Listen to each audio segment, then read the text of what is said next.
Bonjour chers abonnés, j'espère que vous allez bien. Alors, il est très important de savoir quelque chose, se débarrasser de ces fantômes. C'est quoi nos fantômes? D'abord, nos fantômes, ce sont des affaires, des choses qu'on devrait faire, qu'on a mis en stand-by, qu'on sait qu'on doit faire, mais on ne le fait pas. On rejette en forme de procrastination, on met ça en attente. C'est ça nos fantômes. Et comment se débarrasser de ces fantômes? D'abord, il faut procéder par organisation. Il faut faire une organisation de ces choses-là. À quel moment est-ce que je dois faire telle chose? À quel moment est-ce que je dois faire ça? Et pour faire ça, on commence par la tâche la plus facile et on remonte. On se concentre sur la tâche la moins difficile, la plus difficile. Ou on fait le contraire, c'est-à-dire on commence par le plus difficile et la moins difficile et la tâche la plus facile. Et donc, avec ça, vous pouvez organiser votre temps, vous serez libre. Parce que moi, à un moment, j'étais vraiment très occupé. Je n'arrivais même pas à faire les vidéos. Parce que à chaque fois que je me réveille le matin, j'ai quelque chose que je devrais faire hier que je n'ai pas fait. Et comme je ne l'ai pas fait hier, je suis dans l'obligation de faire ça aujourd'hui. Et la tâche que je devrais exécuter aujourd'hui, je serai dans l'obligation de rejeter. Donc cela m'a perdu beaucoup de temps et même dans mes recherches, ça n'avance pas véritablement comme je l'aurais souhaité parce que je ne me suis pas organisé comme il fallait. Alors j'ai découvert ces stratégies et j'ai vu que c'est vraiment très profitable se débarrasser de ces fantômes parce que un fantôme même, son but c'est de te hanter.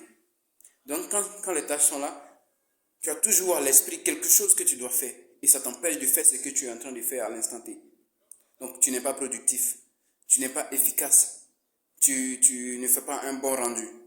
Donc lorsqu'on se débarrasse de ces fantômes, c'est-à-dire les petites tâches qui sont autour de notre tâche principale, une fois qu'on les a exécutées, on a le temps maintenant de passer à l'action, de faire les autres tâches qu'on doit faire au moment présent. C'est très important de le savoir. C'est très important de se débarrasser de ces fantômes. C'est très important d'éviter la procrastination. Parce que je vais le faire demain, demain n'arrivera jamais. Parce qu'à chaque fois que le moment va arriver, on va toujours rejeter. Je devrais aller aux impôts depuis le mois de mars pour aller gérer mes impôts. Et à chaque fois, je dis, je vais partir demain, je vais partir après-demain, je vais partir jusqu'à aujourd'hui. C'est maintenant que je vais faire mes papiers. Donc, c'est très important d'éviter cela. Il est très nécessaire. Et j'ai des documents même qui permettent aux gens qui veulent changer ce côté-là de procrastination en e-book. Ceux qui seront intéressés, qui peuvent m'écrire un commentaire, je vais les faire partager. Afin que chacun de nous puisse organiser son temps efficacement et de façon efficiente. Merci de partager, de liker la vidéo. Et j'oubliais, on a une formation qui se tiendra le 29 avril sur le secourisme. Pour ceux qui ne sont pas ici, qui veulent suivre la formation, il y aura un lien qui sera disponible lors de la formation qui vous permettra de suivre même étant en Europe. Et la formation, elle est gratuite. Elle est gratuite. On va vous apprendre comment est-ce qu'on peut secourir quelqu'un en danger et sauver des vies. C'est très important. Comme le dit Osée chapitre 4, verset 6, on peut périr par manque de connaissances. Donc s'il y a manque de connaissances, il faudrait qu'on essaye d'apprendre. Parce que s'il trouve que la connaissance coûte cher, alors essaye l'ignorance.